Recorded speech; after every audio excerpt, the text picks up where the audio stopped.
Satanás no comenzó como el símbolo del mal. Esta es una de las verdades más impactantes que encontramos en la Biblia. En realidad, fue creado como un ángel llamado Lucifer, cuyo nombre significa portador de luz.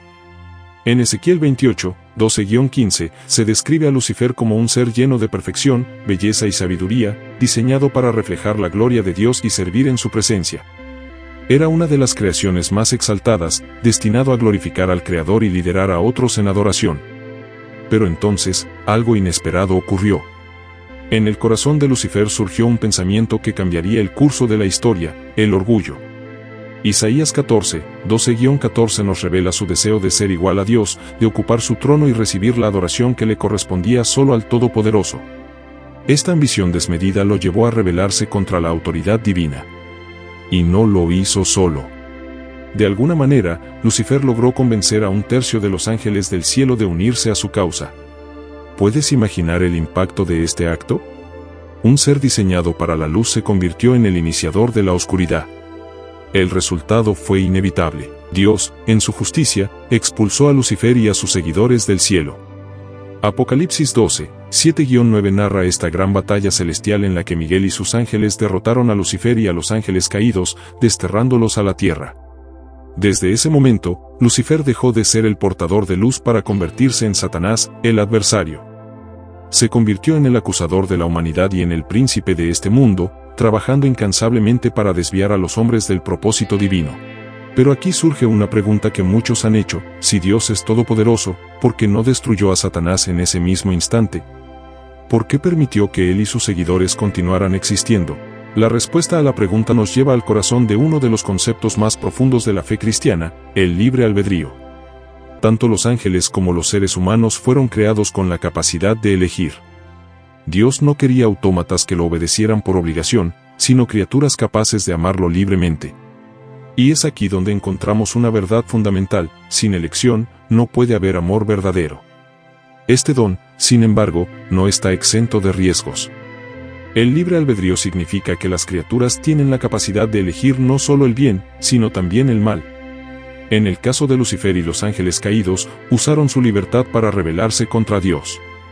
Pero esto plantea una cuestión crucial: si Dios hubiera destruido a Satanás y a sus seguidores inmediatamente después de su rebelión, ¿qué mensaje habría enviado al resto de su creación? ¿Habría sembrado miedo en lugar de amor? ¿Habría sido su justicia cuestionada por eliminar sin un juicio evidente a aquellos que se apartaron de su camino? Dios, en su infinita sabiduría, eligió un camino diferente. Permitió que el mal existiera temporalmente para cumplir un propósito mayor. Aunque a veces el sufrimiento y las pruebas nos parecen incomprensibles, en el plan divino todo tiene sentido. Tomemos, por ejemplo, la historia de Job. En Job 1, 6-12, Dios permitió que Satanás probara la fe de Job, no para destruirlo, sino para demostrar que su devoción era genuina. A través de las pruebas más difíciles, Job no solo fortaleció su fe, sino que también nos dejó un ejemplo eterno de resistencia y confianza en Dios. Este principio trasciende la historia de Job. Dios utiliza el mal y las pruebas para moldearnos y prepararnos para la eternidad. Como dice Romanos 8:28, sabemos que en todas las cosas Dios obra para el bien de quienes lo aman. Incluso en medio del caos, el propósito de Dios prevalece. Cada elección que hacemos, cada prueba que enfrentamos, se convierte en una oportunidad para acercarnos más a Él. Pero esto no significa que Dios permita el mal sin límites o sin un final en mente. Satanás no está destinado a permanecer para siempre. En el plan divino, hay un tiempo establecido para que el mal sea derrotado de manera definitiva. Si el libre albedrío nos ayuda a entender por qué Dios permitió que Satanás siguiera existiendo, surge una pregunta aún más profunda: ¿por qué no destruir a Satanás de una vez por todas? Dios tiene el poder para hacerlo, entonces, ¿qué lo detiene?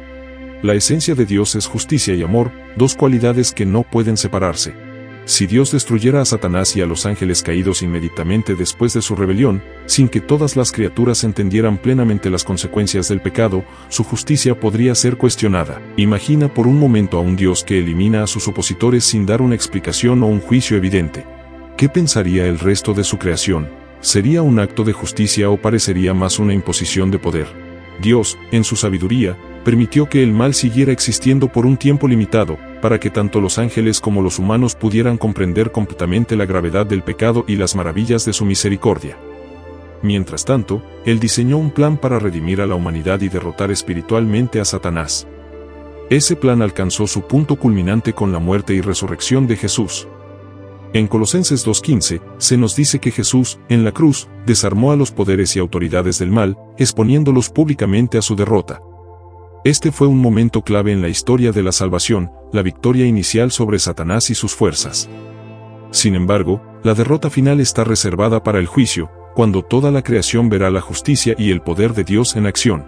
Apocalipsis 20:10 promete que Satanás será lanzado al lago de fuego, poniendo fin a su reinado de maldad. Mientras tanto, Satanás tiene un papel limitado pero significativo. Como tentador y acusador, su presencia permite que las consecuencias del pecado sean evidentes. Su existencia también resalta el valor del arrepentimiento y la fe. Cada vez que alguien se aleja del mal y se acerca a Dios, se reafirma el poder redentor del amor divino. Esta espera, aunque difícil de entender desde nuestra perspectiva, tiene un propósito eterno: demostrar que Dios no solo es justo, sino también paciente y misericordioso. Sin embargo, el tiempo de Satanás está contado, y mientras esperamos la consumación de la victoria final, debemos prepararnos para la lucha espiritual diaria, confiando en que el mal tiene un límite y la justicia de Dios prevalecerá. Ahora bien, ¿cómo se conecta esta lucha con nuestra propia vida? Para entenderlo, necesitamos mirar hacia adelante, al juicio final y a las herramientas que Dios nos ha dado para enfrentar el mal mientras vivimos en este mundo. Hay algo que debemos recordar mientras navegamos por este mundo lleno de desafíos: el mal tiene un límite. Aunque Satanás y sus seguidores parecen actuar con libertad ahora, su tiempo está contado. La Biblia promete que llegará el día en que todo lo que representa el mal será destruido para siempre.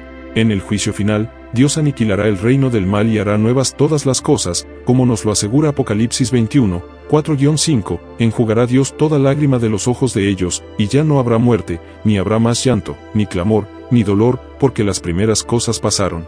Esta es nuestra esperanza, una verdad inquebrantable que debe guiarnos cada día. Sin embargo, hasta que ese momento llegue, nuestra misión es clara: resistir al mal. Dios no nos ha dejado desarmados en esta lucha. Nos ha dado herramientas poderosas para enfrentar las tentaciones y superar las pruebas. Efesios 6, 10-18 nos llama a vestirnos con la armadura de Dios, una protección espiritual que incluye la fe, la oración y la palabra de Dios. Estas no son solo palabras bonitas, son armas espirituales que nos capacitan para mantenernos firmes frente a las fuerzas del mal. En esta lucha diaria, es vital recordar que la victoria final ya ha sido ganada en Cristo. Aunque Satanás parezca fuerte y los desafíos puedan parecer insuperables, su derrota está asegurada. Jesús, en la cruz, selló la derrota espiritual de Satanás y estableció un camino de esperanza y redención para todos los que creen en él. Esta realidad nos invita a vivir con propósito y fe, sabiendo que cada prueba tiene un propósito eterno. Entonces, la próxima vez que enfrentes dificultades, cuando sientas que las fuerzas del mal están ganando terreno, recuerda esto: el mal es temporal, pero la justicia de Dios es eterna. Cada prueba que enfrentas no es solo un desafío, sino una oportunidad para crecer, fortalecer tu fe y acercarte más al propósito divino. Así que, ¿estás listo para vivir con propósito en medio de la lucha? Al hacerlo, no solo estás resistiendo al mal, sino también preparándote para el día en que Dios hará nuevas todas las cosas, cuando la victoria final se convierta en una realidad para toda la creación.